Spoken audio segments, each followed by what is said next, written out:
All right, let's start. Number 10. Rodger Young. On July 31st, 1943, on the island of New Georgia in the Solomon Islands, a small American infantry platoon walked into a Japanese ambush and began taking casualties within seconds. The man who saved them was Private Rodger Young of the 148th Infantry Regiment, 37th Infantry Division, U.S. Army. He was legally partially blind. He had already been offered an honorable discharge on medical grounds and had refused it. What he did next would earn him the Medal of Honor, a congressional ballad, and a place in military history that most people have never heard of.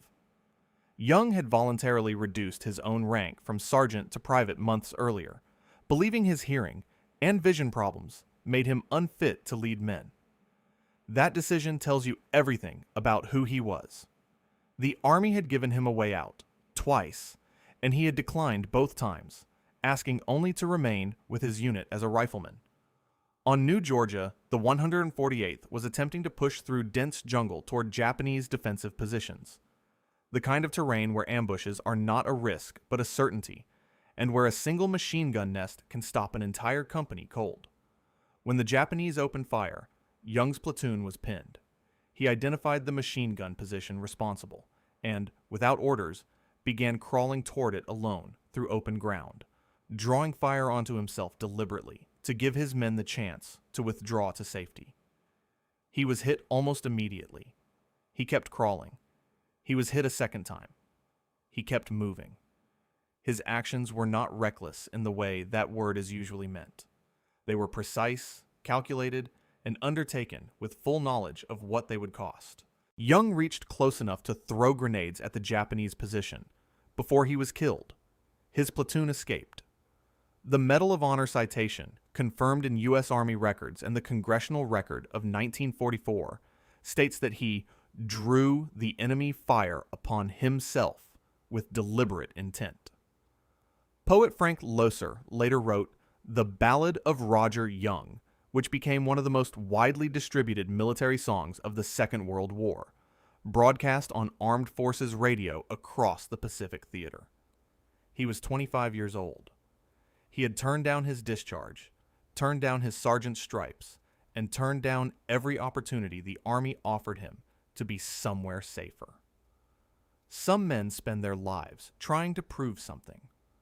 Rodger Young spent his making sure the proof was never about himself at all. Number 9. Stanley Hollis. On the morning of June 6, 1944, along the stretch of Normandy coastline designated Gold Beach, Company Sergeant Major Stanley Hollis of the 6th Battalion, Green Howards, 50th Northumbrian Infantry Division, performed two separate acts of extraordinary violence before the beach had fully cleared. By the end of that day, he had become the only soldier to be awarded the Victoria Cross for actions on D-Day itself. His commanding officer, Lieutenant Colonel Robin Hastings, would later describe Hollis as the most formidable soldier he had ever encountered, a statement Hastings made carefully and without apparent enthusiasm. The Green Howards landed at Gold Beach as part of the British Second Army's assault on the German Atlantic Wall. The plan was methodical. Suppress beach defenses, push inland, seize key objectives before German reserves could consolidate. What the plan had not fully accounted for was the resilience of German fortified positions above the waterline, particularly the concrete pillboxes at Montfleury, which were still active and still killing men when Hollis reached them.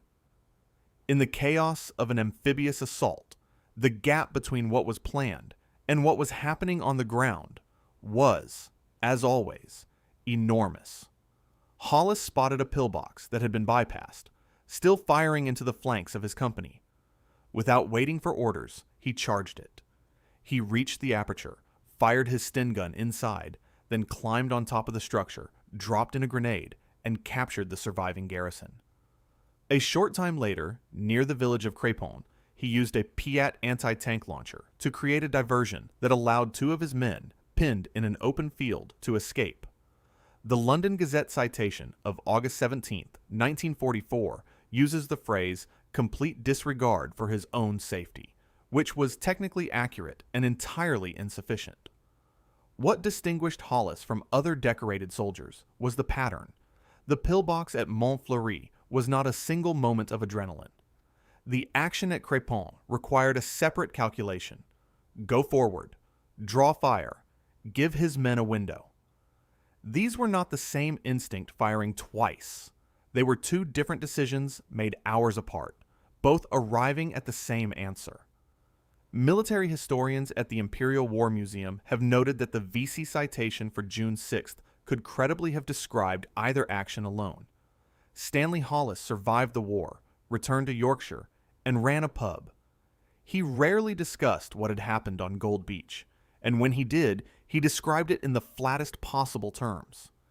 His commanding officers never quite managed the same restraint.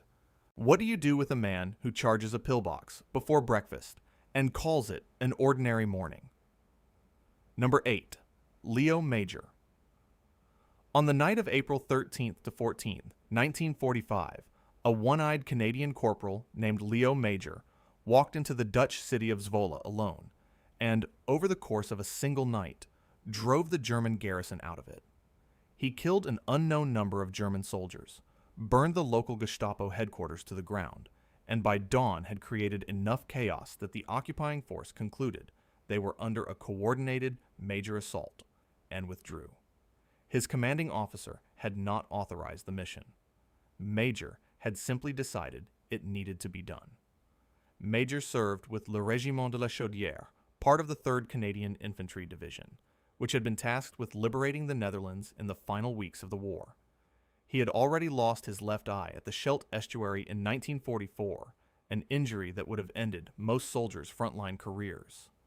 Major refused evacuation, refused reassignment, and reportedly told the medical officer that one eye was sufficient to aim a rifle. His superiors appear to have found this argument difficult to counter. He returned to active duty and remained there. What made Zwolle different from a standard combat operation was its nature. Major was not advancing with a unit. He was alone, moving through a garrisoned city at night, ambushing German patrols, dragging prisoners through the streets to suggest larger forces were operating, and systematically dismantling the enemy's confidence in what they were facing. He contacted a Dutch resistance member, a man named Fritz Swartz, who accompanied him briefly before being wounded. Major continued alone. German command, unable to determine the scale of the attack, ordered a withdrawal before morning.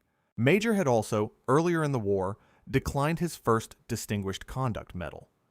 His reason was that Field Marshal Bernard Montgomery, who was to present it, was, in his view, an incompetent commander whose decisions had caused unnecessary casualties. His superiors did not court-martial him. They appear to have weighed their options and decided that pressing the point was not worth the conversation. The DCM was presented later by a different officer. Major accepted it without further comment. The city of Zwolle has honored Leo Major as a liberator ever since. In Canada, he received little official recognition for decades, his name absent from most national histories.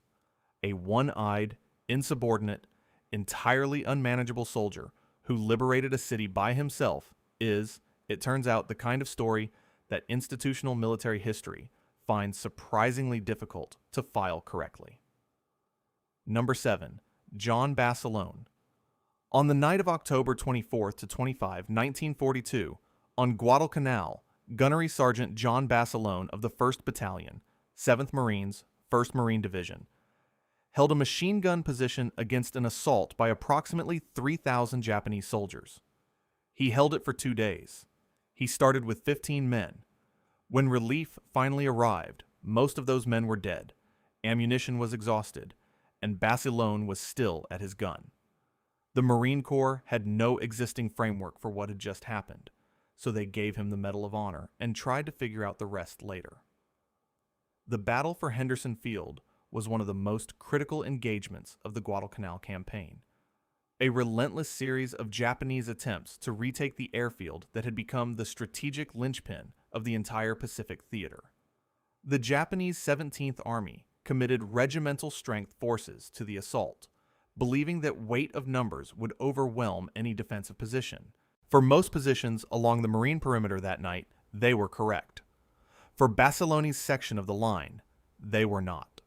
Basilone personally kept 2 water-cooled M1917 Browning machine guns operational throughout the assault, clearing jammed mechanisms under direct fire, and at one point carried 90 pounds of ammunition through active enemy contact to resupply his position alone. When his guns became so overheated they ceased to function, he used his pistol and a machete.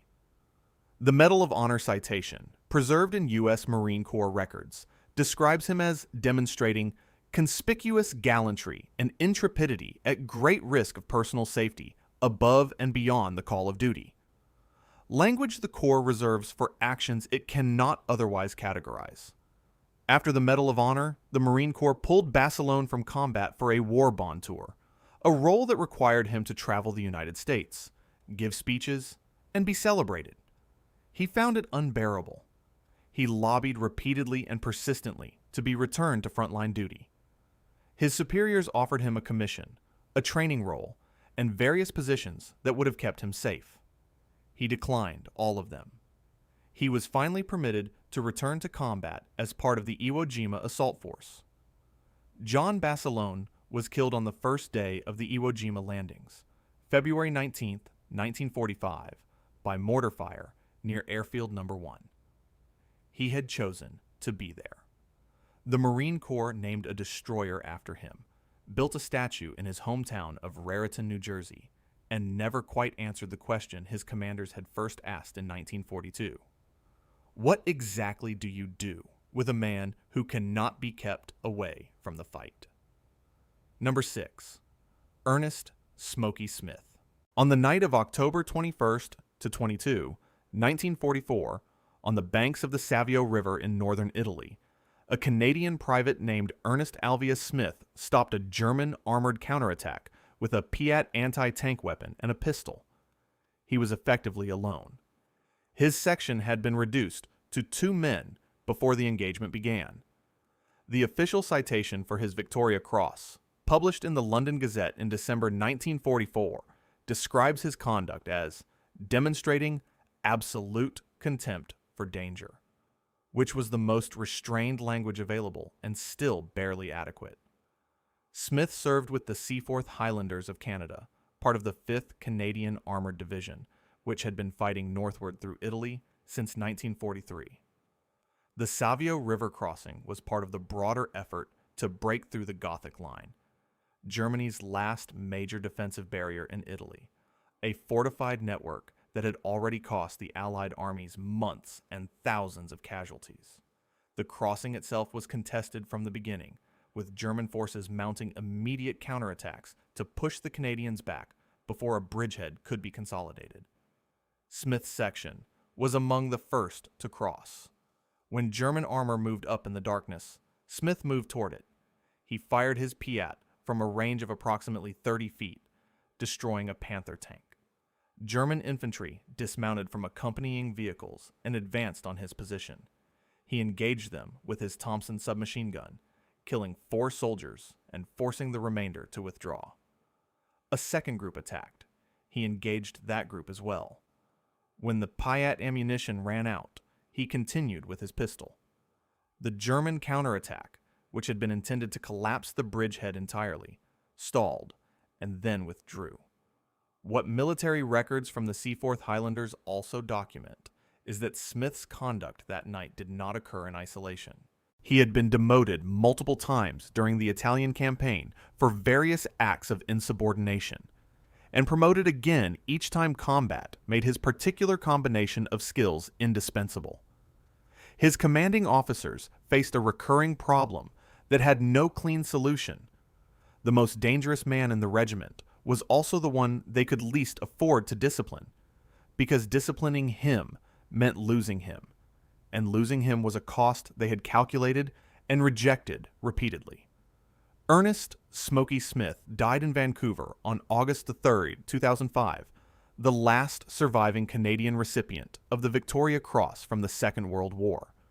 His commander's dilemma: The unresolvable tension between the man's insubordination and his irreplaceable ferocity followed him from one end of the Italian campaign to the other. Some contradictions, it turns out. The army learns to live with rather than solve. Number 5. Matt Urban.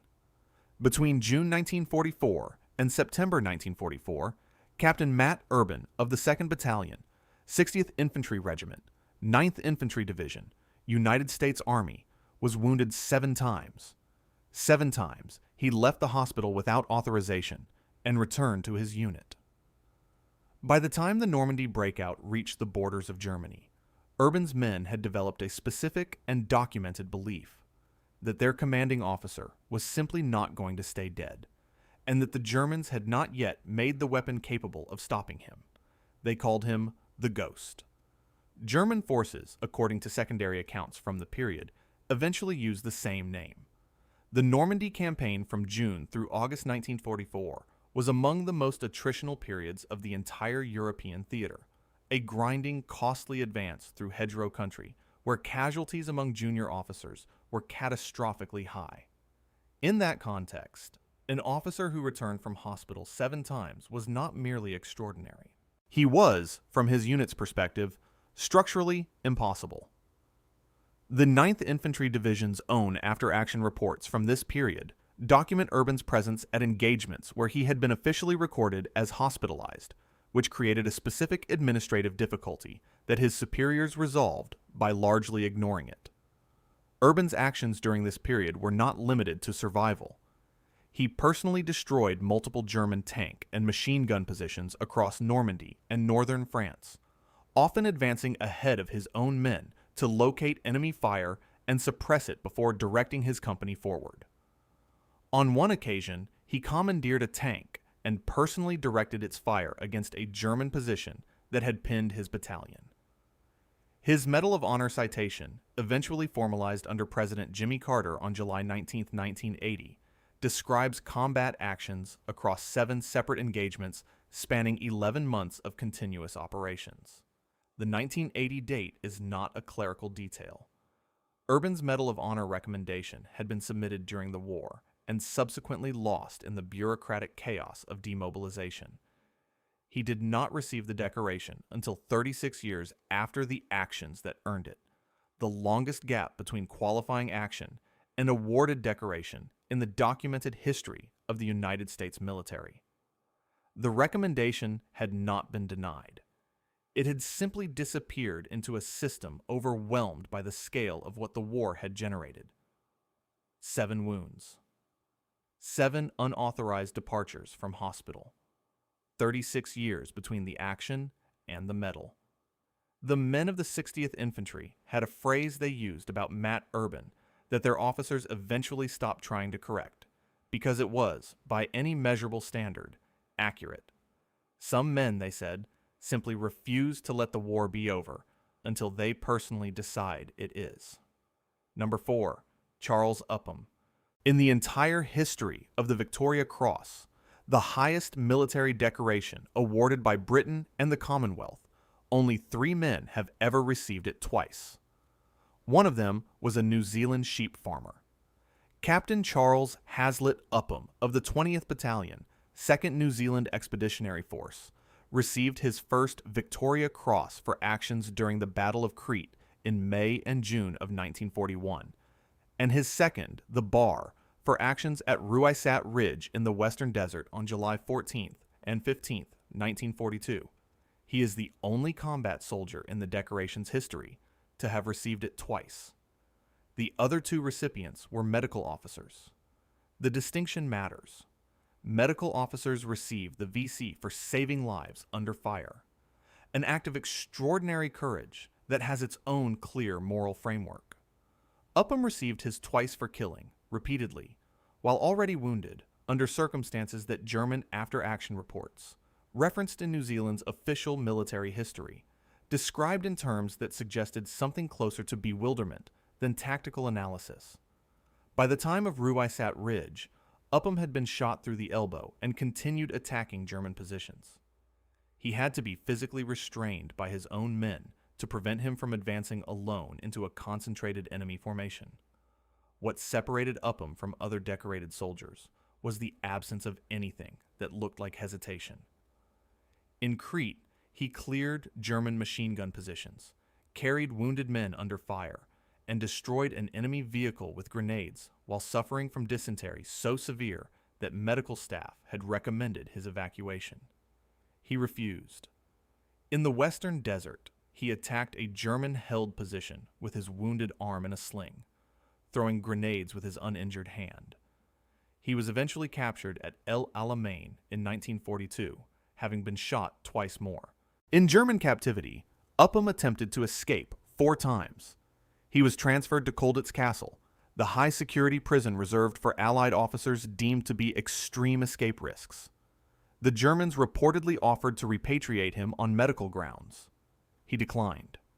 His captors, by multiple documented accounts, found him as difficult to manage as a prisoner as the New Zealand Army had found him as a soldier, which was the kind of symmetry that gave his superiors little comfort. After the war, a public fund raised £10,000 in his name. He refused it, and asked that the money be used for the rehabilitation of ex-servicemen. He returned to farming and declined every public honor offered to him afterward, saying only that he had done what any New Zealander would have done. This was, by every measurable and documented standard, not true. Number 3. Yakov Pavlov. In late September 1942, Sergeant Yakov Fyodorovich Pavlov of the 42nd Guards Rifle Regiment, 13th Guards Rifle Division, 62nd Soviet Army, led a reconnaissance patrol into a 4-story apartment building on Penzinskaya Street in the center of Stalingrad and found it occupied by a small number of survivors. He secured it. Then he held it. For 58 consecutive days, Pavlov and a garrison that never exceeded 25 soldiers, drawn from Russian, Ukrainian, Kazakh, Georgian, Uzbek, and Jewish units, defended that building against a German army that had been ordered to take it. Soviet commanders eventually stopped marking it on tactical maps as a building. They marked it as a fortress.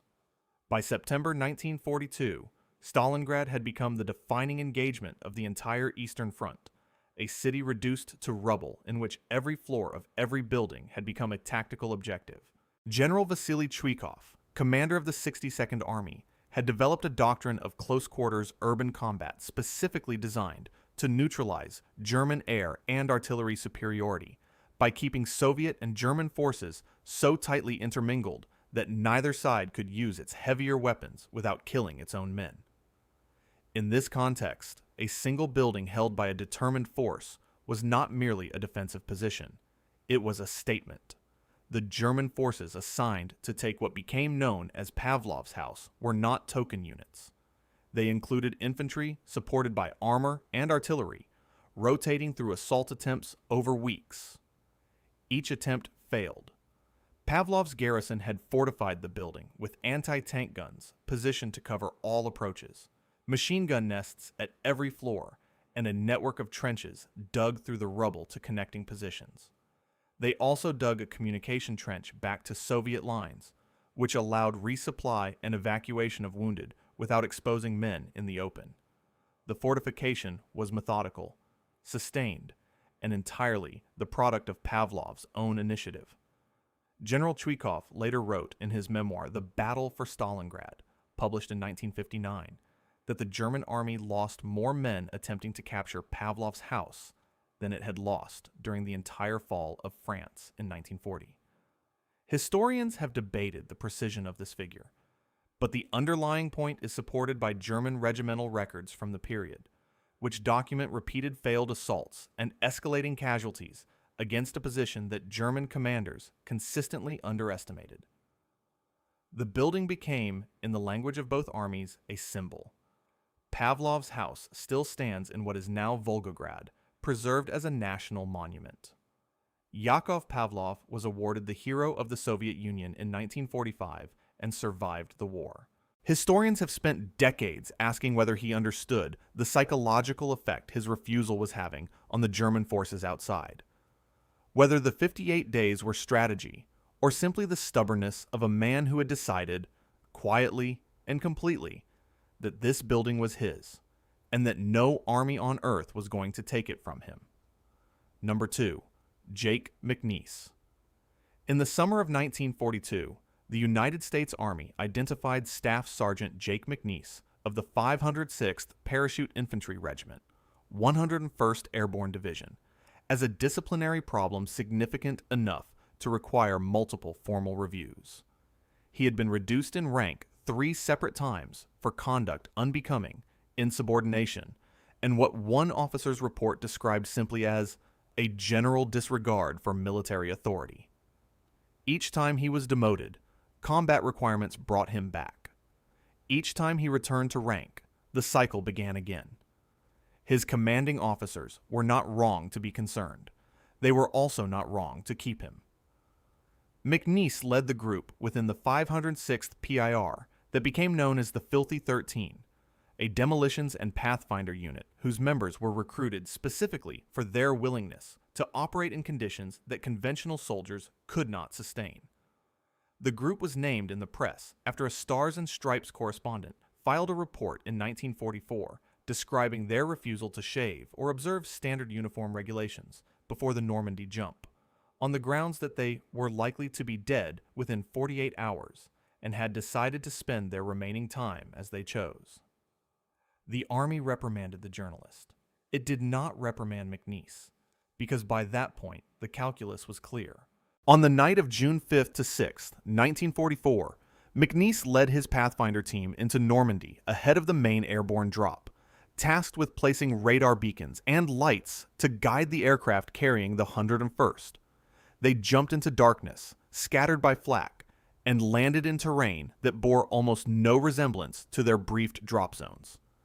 McNiece's team nevertheless completed their mission, placing the navigational markers that allowed subsequent waves to find their targets. The 101st Airborne's after-action report for the Normandy operation credits Pathfinder work as critical to the division's ability to consolidate. McNiece's team was at the center of that work. What makes McNiece's story sit differently from the others on this list is the institutional record that surrounds it. His disciplinary file is as thick as his combat record, and both are documented in U.S. Army archives. His superiors were not ambivalent about him in the way that word usually suggests. They were genuinely conflicted, in writing, across multiple memos, about whether a soldier who refused to follow peacetime regulations was a liability that combat usefulness could justify. Their conclusion, arrived at repeatedly and never quite comfortably, was yes. Jake McNiece represented something that military institutions are structurally uncomfortable acknowledging, that the qualities which make a soldier genuinely lethal in combat are sometimes the same qualities that make him impossible to manage outside of it, and that choosing one means accepting the other. His commanding officers made that choice repeatedly, and the record of their discomfort with it is as illuminating as anything McNiece himself ever did. Number 1. Audie Murphy. On January 26, 1945, near the village of Holtzwihr in Alsace, France, 2nd Lieutenant Audie Leon Murphy of Company B, 1st Battalion, 15th Infantry Regiment, 3rd Infantry Division, United States Army, ordered his men to withdraw into the tree line, climbed alone onto a burning M10 tank destroyer that was leaking fuel and expected to explode at any moment, and used its mounted .50 caliber machine gun to hold off a German assault force of approximately 250 soldiers for nearly an hour. He was 19 years old. He was also, by the end of the Second World War, the most decorated American combat soldier in the history of that conflict, and his commanding officers had spent most of the previous 18 months trying to determine what to do with him. Murphy had enlisted in the U.S. Army in June 1942, at 17 years old, following the death of his mother and the dissolution of his Texas sharecropping family. He was rejected initially by the Marine Corps and the paratroopers, both of whom considered him too small and too young. The Army infantry accepted him. By the time he reached Italy with the 3rd Infantry Division in 1943, his commanders had already begun filing the reports that would follow him through the rest of the war. Accounts of a soldier who seemed to absorb combat as other men absorbed food and sleep, who advanced toward fire rather than away from it, and who treated orders to stay back as suggestions he was weighing against his own assessment of the tactical situation. At Holtzwihr, Murphy's company had been reduced by casualties to fewer than 20 effective men when German armor and infantry began advancing across open fields. He directed his men into the woods, called in artillery on his own position, and then, alone on the burning tank destroyer, adjusted that artillery by radio while simultaneously engaging German infantry at ranges as close as 50 yards. The tank destroyer was hit by enemy fire during the engagement. Murphy continued. The fuel cells were visibly leaking. Murphy continued. When the gun jammed, he cleared it. When the artillery ran low, he adjusted. He held that position until the German advance had stalled, and then climbed down and led a counterattack on foot. His Medal of Honor citation, preserved in the U.S. Army's official records and detailed in his 1949 memoir, To Hell and Back, describes 33 separate military decorations, including every Valor Award the U.S. Army offered, the French Légion d'honneur, the French Croix de Guerre with Palm, and the Belgian Croix de Guerre. He received his first decoration at 18. He was promoted to officer rank in the field. The 3rd Infantry Division's history records that he was recommended for removal from frontline duty on multiple occasions, and that he declined, through channels, and sometimes without using channels at all. Audie Murphy came home from the war and slept for years with a loaded pistol under his pillow. He suffered from what we now recognize as severe post-traumatic stress disorder, at a time when the condition had no name in military medicine and no treatment that the Veterans Administration offered. He spoke publicly about it, wrote about it, and lobbied Congress to take the mental health of returning veterans seriously at a point in American history when that position was considered at best unusual. He died on May 28, 1971, in a plane crash in Virginia at the age of 45. The army that could not manage him in life buried him with full honors at Arlington National Cemetery. What no one had thought to plan for in all the years of decorations and citations and carefully worded commendations was what it actually costs to be the kind of man who cannot stop, and what becomes of that man when the war finally ends and there is nothing left to fight, and he is still completely that man. If you want to see more videos like this, click the video on screen now and make sure to subscribe